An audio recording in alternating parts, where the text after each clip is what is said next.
Shalom Ashpaka, greetings to you in the name of Yahushua Mashiach. Welcome to part 2 of the title The Resurrection Mindset, Covenant Order of Life, Judgment, and the Second Death. All right, and if you are uh, watching this part without watching part 1, please watch part 1 first in order for you to be aligned with part you know 2, because here I'm going to touch base upon from point number 5, which is the resurrection, the which is the tekiyat of the wicked, the resurrection of the wicked. And the text that I'm going to read is Daniel chapter 12 verses 2, Yeshayahu chapter 26 verses 19, and Revelation chapter 20 verses 11 to 15. And Daniel chapter 12 verses 2 says, "And many of those who sleep in the dust of the earth wake up, some to everlasting life and some to reproaches or everlasting abhorrence." Yeshayahu chapter 26 verses 19 says, "Let your dead live together with my dead body, let them arise, awake and sing, you who dwell in dust, for your dew is a dew of light, and let the earth give birth to the departed spirits." And Revelation chapter 20 verses 11 to 15, it says, "And I saw a great white throne and him who was sitting on it, from whose face the earth and the heaven fled away, and no place was found for them. And I saw the dead, small and great, standing before the throne, and books were opened, and another book was opened, which is the book of life. And the dead were judged from what was written in the books, according to their works. And the sea gave up the dead who were in it, and death and Sheol gave up the dead who were in them, and they were judged, each one according to his works. And death and Sheol were thrown into the lake of fire. This is the second death.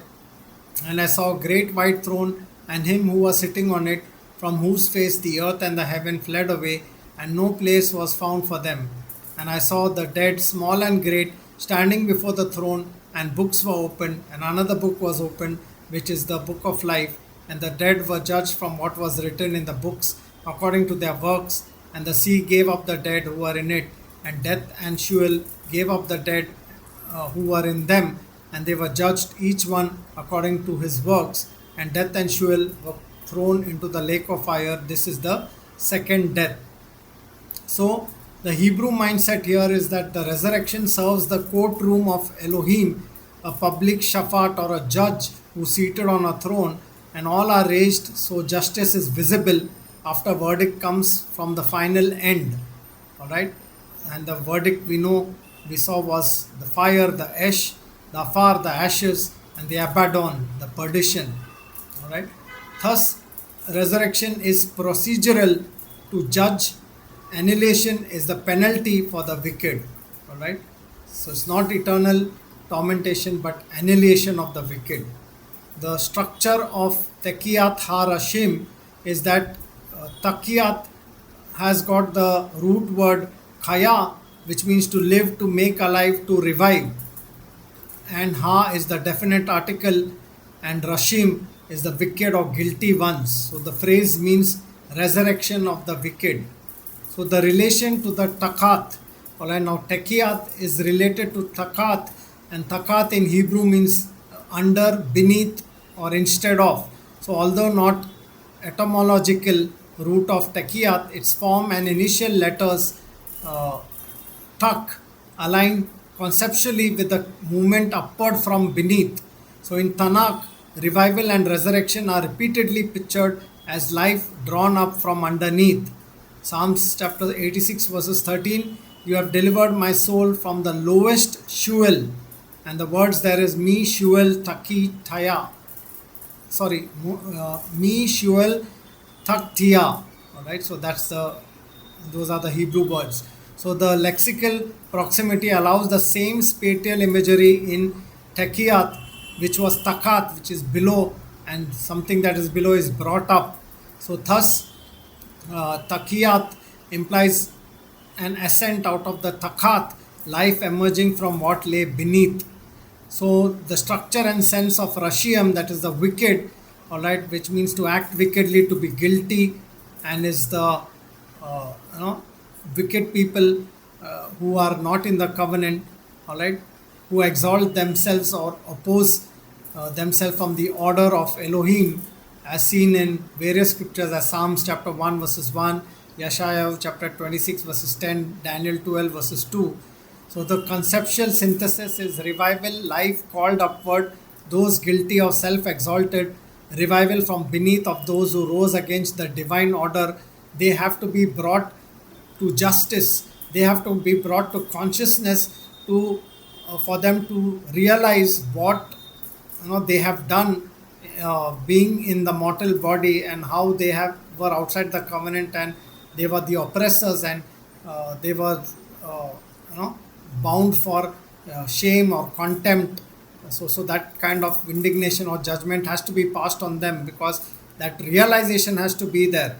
All right. So a criminal who has, for example, has killed hundreds and hundreds of people, or even a murderer or adulterer or rapist, or name the criminal. All right. uh, I'm just giving an analogy. Okay, he has died, and say he has called upon his false god, all right, during his death, all right, thinking that he will make it to his heaven, whatever his religion teaches. But unless he's raised from the dead and brought to a realization of what he is, all right, and what he has done in the deeds of his body while he was alive, all right, that contempt of, like I said, the fire is not quenched, the worm does not die, that shame, eternal contempt, unless he's brought to that justice, all right, then that is not called justice anymore. If you say that the wicked don't rise from the dead, some believe that the wicked will never rise from the dead. So that's incorrect. They have to be brought to justice before Yahusha. Okay. So Tekiyat Harashim designates the awakening of the wicked from beneath. The structure of Tekiyat echoes Takat, under showing life drawn upward from the lower realm. So the term Rashiam identifies those whose prior elevation in pride comes that cause of downfall. In resurrection, they rise from Takat only to face dissolution, while those joined to the first fruits, Mashiach, rise from the same depth into the enduring life, and we who are elect in Mashiach will receive his transformed body, or the esteemed body, because we'll be like him as he is. All right, when he appears, we shall be like him, it says. Whereas the wicked will be raised in mortal bodies to be destroyed into the lake of fire. But before that, they will be brought to a full realization that they were enemies of the stake, they were enemies and oppressors of the elect, they were enemies of the order of Elohim. Okay.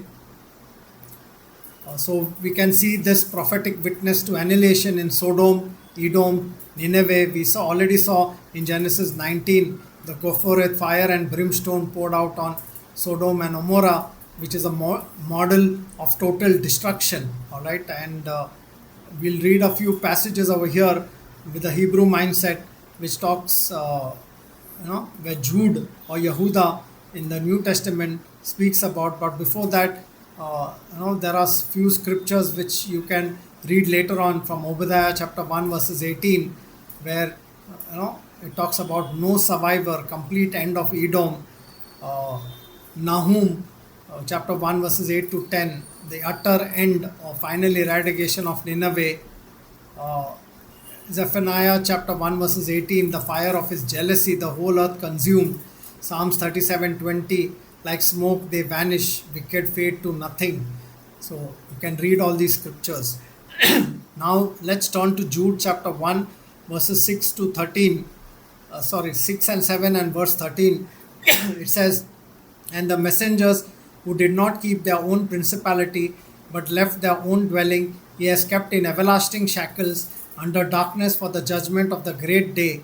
Verse 7, even as Sodom and Gomorrah and the cities around them in a similar way to these have given themselves over to whoring and gone after strange flesh, are set forth as an example, undergoing judicial punishment of everlasting fire. Verse 13, wild waves of the sea, foaming up their own shame, straying stars for whom blackness of darkness is kept forever, and the Greek mindset of eternal torment pick up the key words from these passages to show wicked are tormented in hellfire forever and ever. All right, because they read in the English semantics where it says that undergoing judicial punishment of everlasting fire. Oh, everlasting is forever and ever. So that's what their understanding is without understanding the Hebrew mindset, because the word there used is olam, right, which we will see in a bit. Okay, so the passages from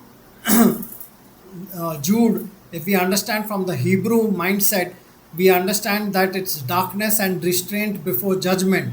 So these messengers who did not keep their own principalities but left their dwelling, he has kept in everlasting shackles under darkness for the judgment of the great day. So the Hebrew frame is under darkness. Takat chokshe means takat is something under, like I said, right? And they are kept under darkness, all right? And that same identical imagery is to Sheol, because the place beneath, all right, is darkness, absence of divine order, not active torment, all right? So the day a person dies, his thoughts cease, there is no action from him at all. He is in a deep sleep. So that's the imagery over here. And they are kept for this darkness, it says. The word there is shamar, means to guard, all right, or kept. So holding state until judgment, not a condition of continual torture. And Yom Gadol, all right, which is the great day. So they are held for that great day. Which great day? Unless the wicked don't rise from the dead, they will not come to that great day of where they will stand before Yahusha, in a realization of them being the oppressors, the opposition of the divine order, carnal, fleshly, abominable, and totally, walking in the opposite direction and not walking the covenantal path. So the public judicial day when the record of all deeds is revealed. So that is the Hebrew sense. All right. So the wicked are restrained in the realm beneath, kept under darkness, awaiting the day when justice is executed. It parallels Job chapter 14 verses 12 to 13, which says, "And man shall lie down and not rise till the heavens are no more. They awake not, nor are aroused from their sleep." Verse 13, "If only you would hide me in Sheol, conceal me until your wrath turns away, set for me a law and remember me." All right. So hidden in Sheol until the wrath has passed.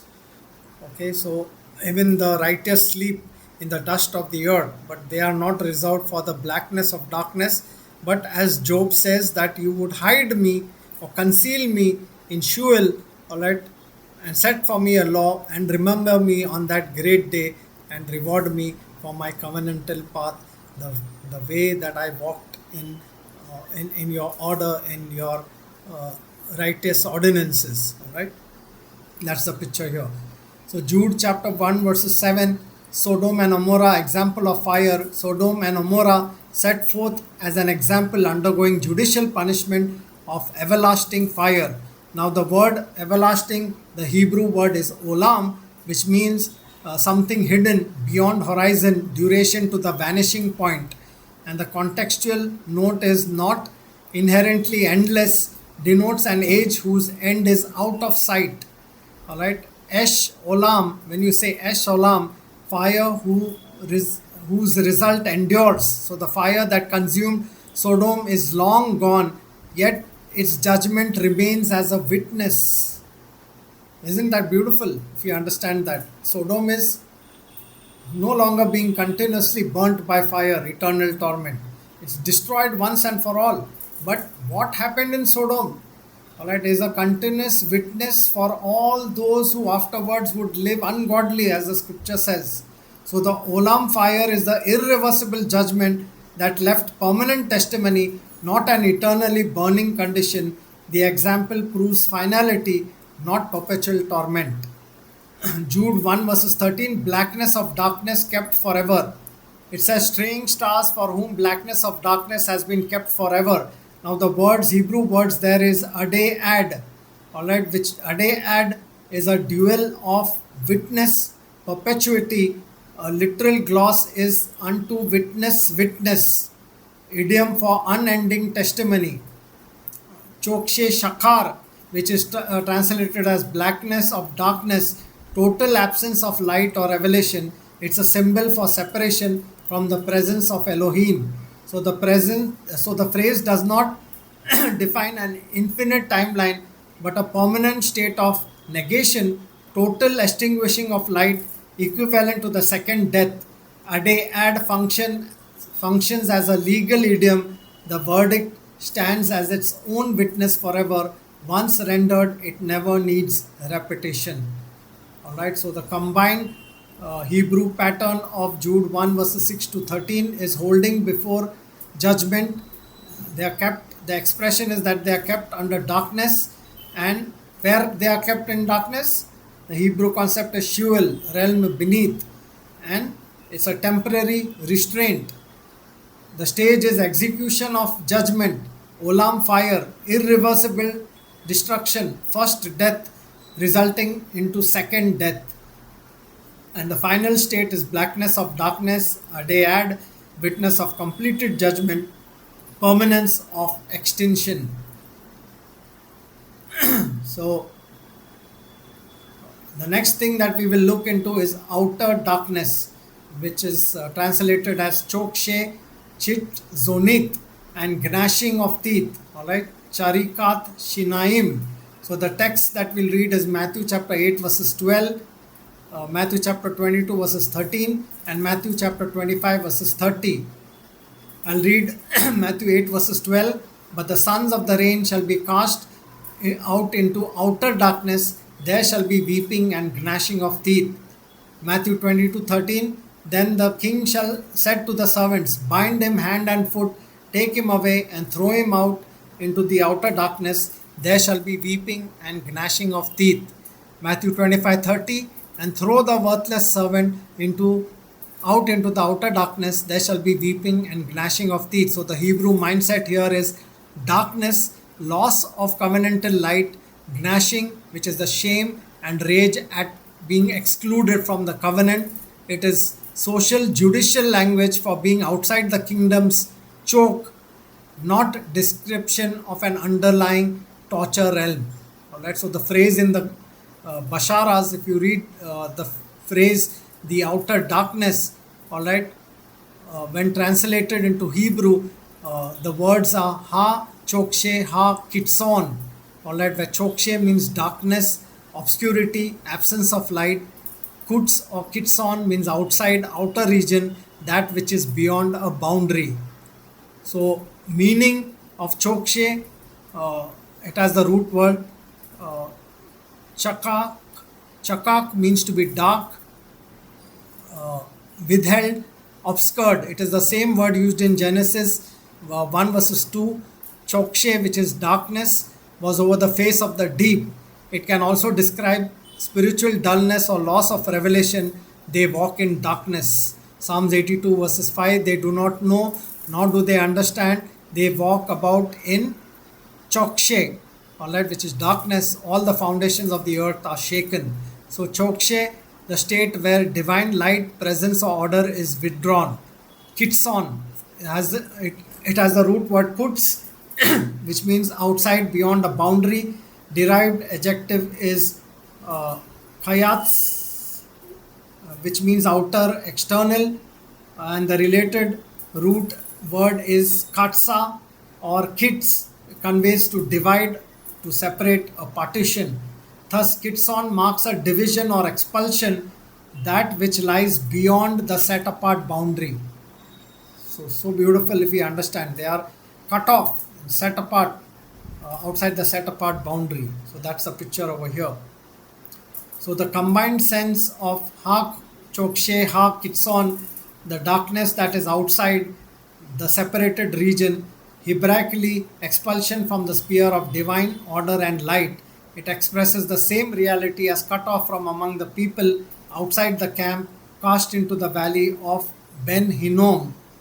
All right, and who are cast out? The context, if you read, we read in Matthew 8 verses 12, it says sons of the rain. All right, they are the ones who are cast out. Yasharal by lineage, but faithless. All right. Whereas the centurion, the Gentile who believed, is accepted. The covenant presumptive are expelled. All right. The second instance, Matthew 22:13, the guest without wedding garment, outward participation without inner transformation. All right. So that's what it means. Someone who was uh, of the covenant, all right, outwardly, but inwardly was expelled outside the boundary. The third instance we see Matthew 25:30 is a worthless servant, again a covenant servant who refused fruitfulness, all right, who was within the outward show of being in the covenant but expelled outside the boundary. So, in each case, the one expelled was originally inside the covenant sphere, therefore, outer darkness, loss of covenant position, not generic hellfire as taught by Christianity, where one burns forever and ever. And its relation to the second death, those cast out from the sphere of light, the kingdom, into chokshe, a figurative death beyond death, the permanent removal from presence. It parallels Jude 1:13's blackness of darkness kept forever. The result is weeping and gnashing of teeth, images of regret and self condemnation, not continuing torment. Thus, the phrase points to the second death, final exclusion, not perpetual pain or burning in fire. All right, so the outer darkness is divided of obscurity, a realm of covenantlessness equivalent to second death. So in Matthew's Hebrew thought, the sons of the rain cast into outer darkness depicts a Yasharalite who loses covenant standing. Chokshe marks the absence of the divine light. Kitson marks the expulsion beyond the boundary of set apartness. Together they describe not endless torment, but the judicial state of being outside the rain, cut off from the light of life. Now the appointed day. Now this is little interesting because the appointed time. The Hebrew word is eth, and the day of Yahuwah is Yom Yahuwah. All right, and the text that we will read is Luke chapter 8 verses 31 and Matthew chapter 8 verses 29. Luke 8:31. Now these are the legion of demons begging Yahusha, and this is what they are saying. And they were begging him that he would not command them to go out into the bottomless pit. Now, the Hebrew word for bottomless pit is ha tehom, the same word which we saw, right, where the great deep, all right, Genesis chapter 1 verses 2, all right, where we saw darkness covered the face of the deep, the chaos, all right, the place of second death, the Sheol, which is the day appointed for the wicked. So even the demons knew that there was a day appointed for them, because if you read in Matthew 8:29, and they say, and see, they cried out saying, what have we to do with you, Yahusha, son of Elohim? Have you come here to torture us before the appointed time? So they also know that there is an appointed time, the great day, Yom Yahuwah, an appointed time, all right, when the blackness of darkness for which they are reserved for, all right, will be meted out to them in everlasting contempt, all right, along with the sons of the rain who are cast out, all right, outside the boundary. So the Hebrew mindset, demons ask Yahusha whether he has come before the time, before the appointed et or time. Prophets foretell a single decisive Yom Yahuwah when all wickedness is consumed. Thus final fire is scheduled once, not perpetually burning forever. So the meaning of Tehom, the deep, the abyss, the primeval waters. Genesis 1:2, darkness was upon the face of the Tehom, that is the deep. In Tanakh, it can mean the chaotic deep under creation. Genesis 1 verses 2, Genesis 7 verses 11. The sea's unreachable depth, Psalms chapter 42 verses 7.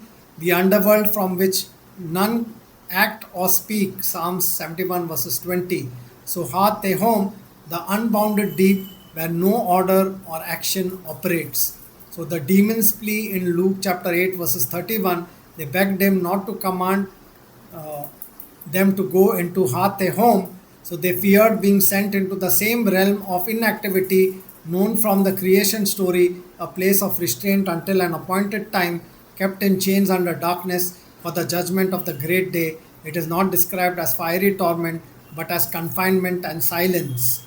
And we can see that in Revelation 20, verses 1 to 3, the same imagery is used where Satan is bound in Hatehom, the bottomless pit, translated as bottomless pit. It says, and he sees the dragon, bound him for 1,000 years, and cast him into the Hatehom, and shut and seal it over him, that he should deceive the nations no more until the 1,000 years were finished.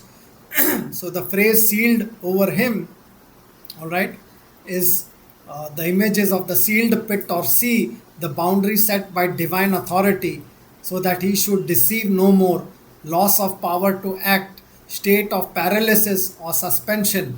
So the binding describes a period of cessation of influence, not a literal chain like the waters of Tehom, held back by Elohim's decree. The deceiver's activity is restrained by command, and Yahuwah is using the same imagery in a sense that Satan can do nothing from a person believing in Yahusha and coming into the covenant, as long as Yahuwah intended for the door to remain open. Okay.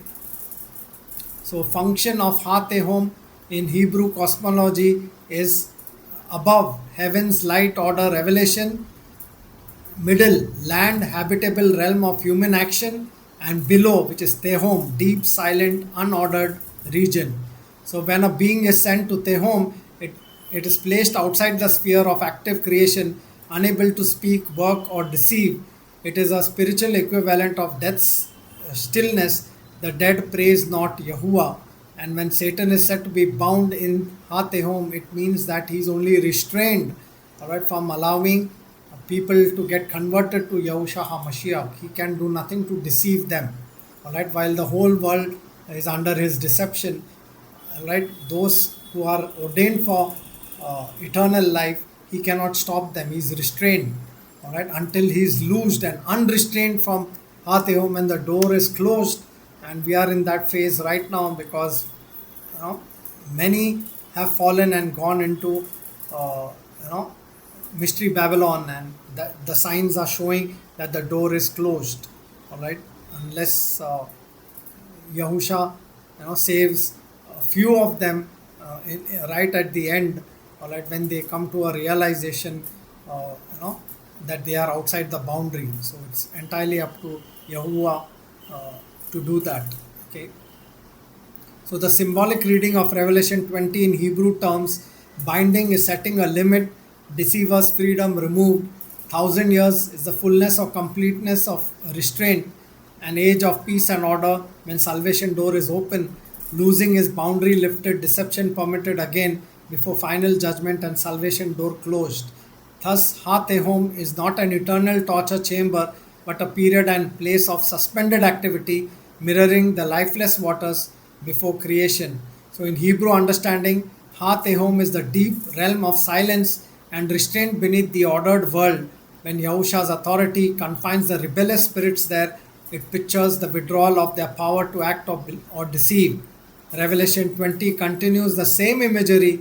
The adversary bound in Hatehom for 1,000 years means a divinely imposed incapacity, just as the dead in Sheol can neither work good nor evil. The losing after the 1,000 years simply restores activity until the final judgment and the second death. Point number 9, books opened, all right, and the covenant record. So the books opened is Safar Pathak, all right, and covenant record is Safar HaKayim. So the text that I'm going to read is Revelation 20 verses 12 to 15. It says, and I saw dead, small and great, standing before the throne, and books were opened, and another book was opened, which is the book of life, and the dead were judged from what was written in the books according to their works, and the sea gave up the dead who were in it, and death and Sheol gave up the dead who were in them, and they were judged, each one according to his works, and death and Sheol were thrown into the lake of fire. This is the second death, and if anyone was not found written in the book of life, he was thrown into the lake of fire.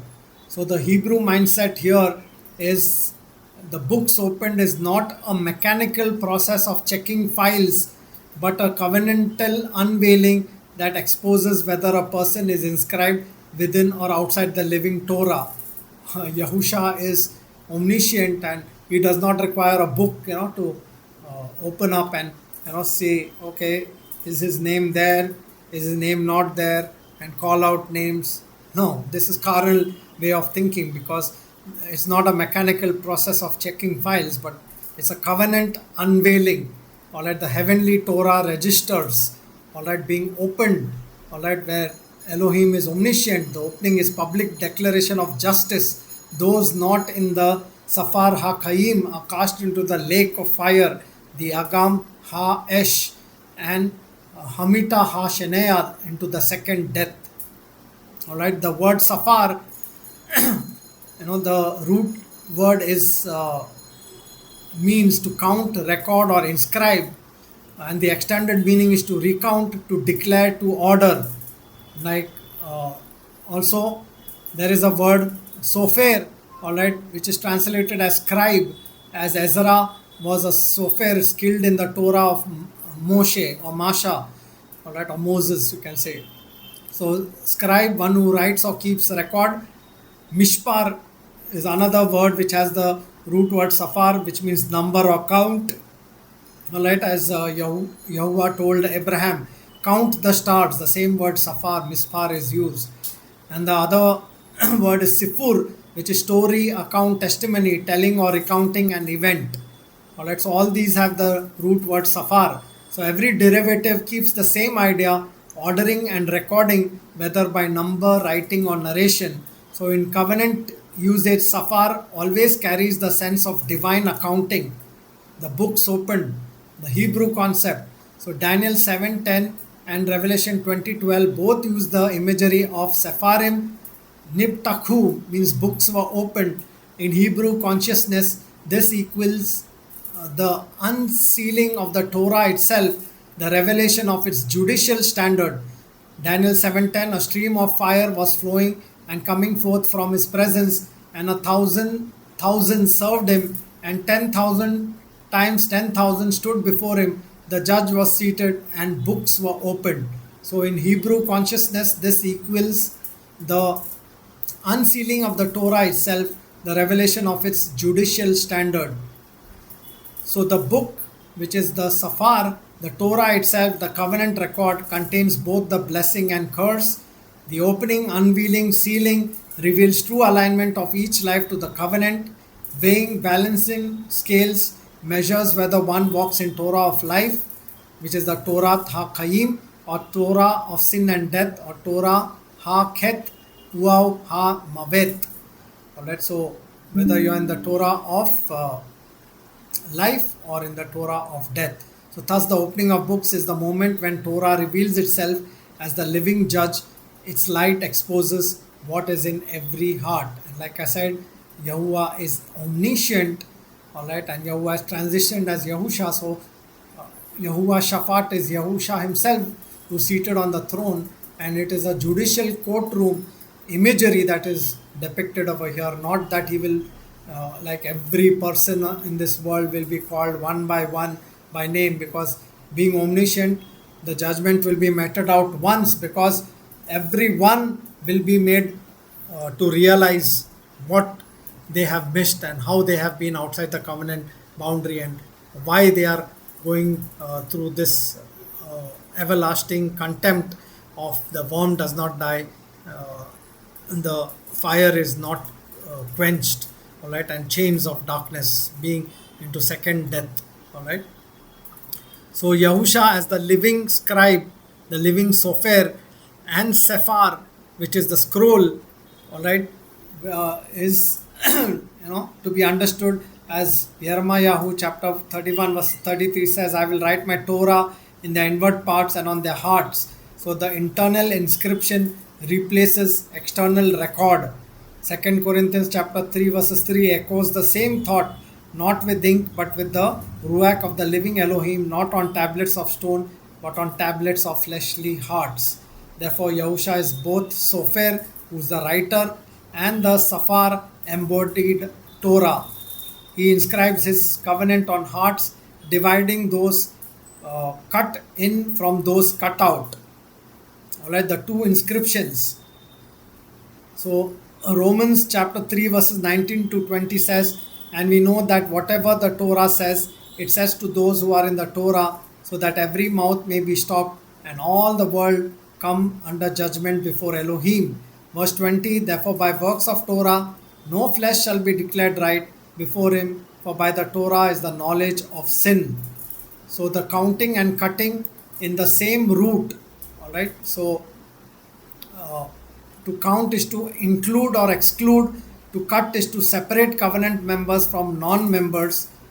Hence, the book of life, the Safar HaKaim, is the register of those counted in. The rest are cut off. All right. Even the daily Hebrew word misparaim, which is translated as scissors, derives from Safar, a reminder that every act of divine accounting is also an act of separation. So, the covenant record in judgment, as it says in Exodus chapter 32, verses 33, "And Yahuwah said to Moses, Whoever has sinned against me, I blot him out of my book." Therefore, revelation scene is not administrative bookkeeping, but the unveiling of Torah as living witness. When the Safarim are opened, it is the Torah of life revealing who is inscribed within it. Safar means to count, recount, and to cut, showing that each soul is both numbered and separated according to the covenant order. Those written inwardly by Sofer Ha-Emet, which is the faithful scribe who is Yahusha, are within the Safar Ha-Kaim. Those only outwardly marked remain under the scroll of sin and death. Alright, and whereas those inwardly are in the Safar HaKaim. Thus, the opening of the books is the unveiling of the living Torah itself, not a literal review process, the word that judges because it already bears witness in every heart. And books were opened. The word for opened there is the Hebrew word patak, which is the same word used in Daniel 7, verses 10, which says the judge was seated and the books were patak, or were opened.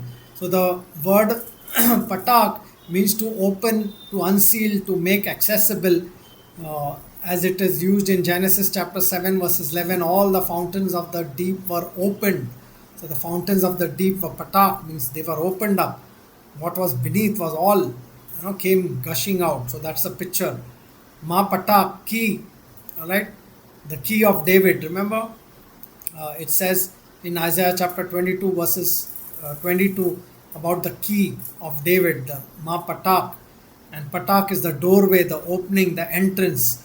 Genesis 4, verses 7, sin crouches at the door. Patak. Wasn't Cain said that? Sin crouches at the door. So whenever Revelation speaks of books opened or a door opened, the same patak imagery stands behind it.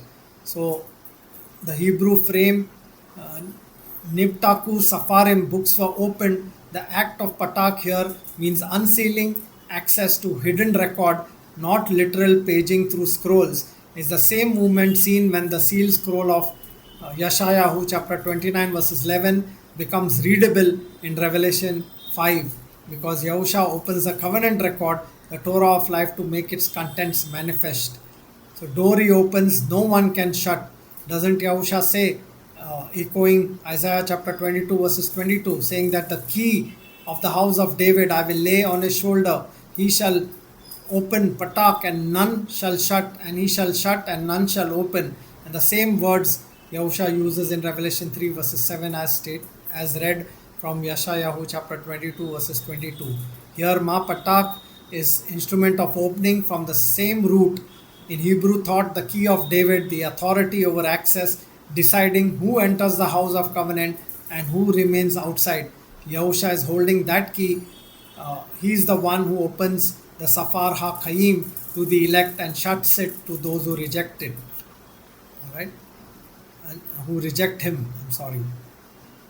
So, the Hebrew mindset synthesis, books opened, alright, the Torah of life unsealed, judgment and mercy revealed, door opened, access granted to covenant fellowship, key of David, royal authority over all openings and closings. He has made us kings and priests, you know, in his order of Melchizedek. So the same root governs all three because each act of opening is an act of governed revelation, something once shut by sin or death, now made accessible by the king. Patak links the opened books, an open door, and the opened heart.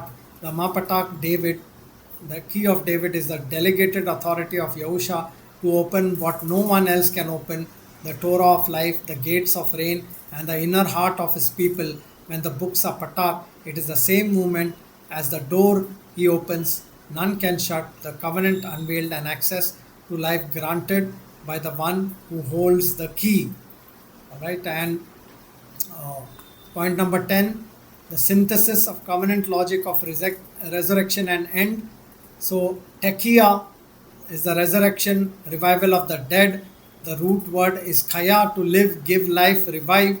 It represents Elohim's act of restoring life from the stage of death, both for the Sadakim, that is the righteous, and Rashaim, the wicked, as Daniel saw. And as we read in Daniel chapter 12, verses 2, many of those sleeping in the dust of the earth shall awake, some to everlasting life, chaye olam, others to shame. Alright, so the Hebrew understanding is tekia is not universal immortality, but the public unveiling of covenant status. Elohim's breath, Ruach, restores consciousness for judgment, not to prolong torment. Alright, so there is nothing called eternal torment, but there is something called eternal life, because that life is in Mashiach. So you cannot have eternal life and be burning in hell forever and ever. The two don't go hand in hand. All right, because the second death means silence, complete blackness of darkness, cut off. All right, you will no longer have any hope of resurrection. Complete death has taken over. So that's the meaning. So the shapat, the judgment or public weighing, the root word shafat, to judge, govern, decide. Judgment is covenantal disclosure. The Torah, Safar HaTorah, itself opened and every deed aligned to its measure. Alright, Psalms 96 verses 13, he is coming to judge the earth.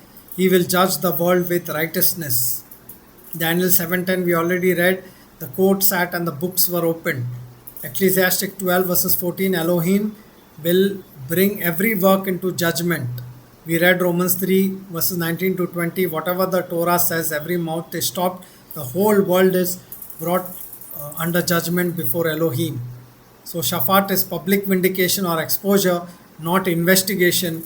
The Safar book is the unsealed Torah that weighs deeds and reveals truth already known to Elohim.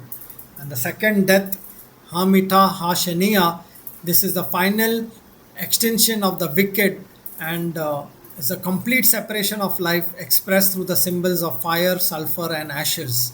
Fire is Esh. Malachi 4 verses 1, the day comes burning like a furnace. All who do wickedly shall be stubble. What happens to stubble? Completely burnt by fire. We saw the word Goferet, Yeshayahu chapter 30 verses 33, that is Isaiah 30:33, the breath of Yahweh like a stream of Goferet sets it aflame. Alright. Malachi 4 verses 3, Afar, the wicked shall be ashes under the soles of your feet. We saw the word ashes, right? Outside, covenant, everlasting contempt. Alright, but those same ashes when of Yahusha, who died at the Mikpad altar, alright, with the under the fire of Elohim, alright, when you believe in him, alright, he turns those ashes into beauty. And we saw Afar to Pa'ar, such a beautiful transition. So this is what is the Hebrew understanding. The second death is not an eternal life in torment, but the permanent extinguishing of being, a return to non-existence. Fire, Esh, and sulfur, Goferet, are the final purging agents of the Torah's justice. And the vindicated life, which is rest in Abraham's bosom, Chaya, to live, sustain, this is the eternal continuance of life in covenant fellowship, the full restoration of image and order. Alright, as Psalm 16 verses 10 to 11, in Mashiach, we can say, "You will not leave my soul in Sheol, you will show me the path of life," because we will go down into sleep, all right, if Yahusha delays is coming, and we will not be left in Sheol, though we may see corruption, all right, and but he will swallow up death forever. Okay, Chaim is the restored order and communion, not mere endless existence. Those written in Safar HaChaim, Book of Life, share the breath, Ruach of the living Elohim eternally. So the synthesis, the covenant logic of the end is resurrection, Tekiah, Elohim revives all for revelation of status, judgment, Shafat, Torah unsealed, deeds weighed, verdicts made public, second death, which is Mita Shania, final extension of the wicked, and life eternal, Chaim, vindicated, incorruptible life in covenant rest, only for the elect. So, in Hebrew covenant order, the end unfolds as a fourfold revelation. Tekiah, all are raised by the breath of Elohim. Shaphat, the Torah of life, is opened as judge and witness. Mita Shania, the second death, the wicked consumed into ashes, their memory perishing in Abaddon. Chaim, the righteous live in Abraham's cheek or choke, joined to the everlasting covenant. This is not Greek eternal dualism, but covenantal restoration, life vindicated, death abolished, and creation returned to the order of Elohim, Chaim, the living Elohim, who is Yahusha HaMashiach. Right? I pray that this study makes sense. I'll be pasting the link to this note. Please go through it and follow the video also, because these are the important aspects for us to know where we stand, all right, in Yahusha HaMashiach, and what is to befall both the elect as well as the wicked. May Yahusha barak you. Shalom Mashpaka.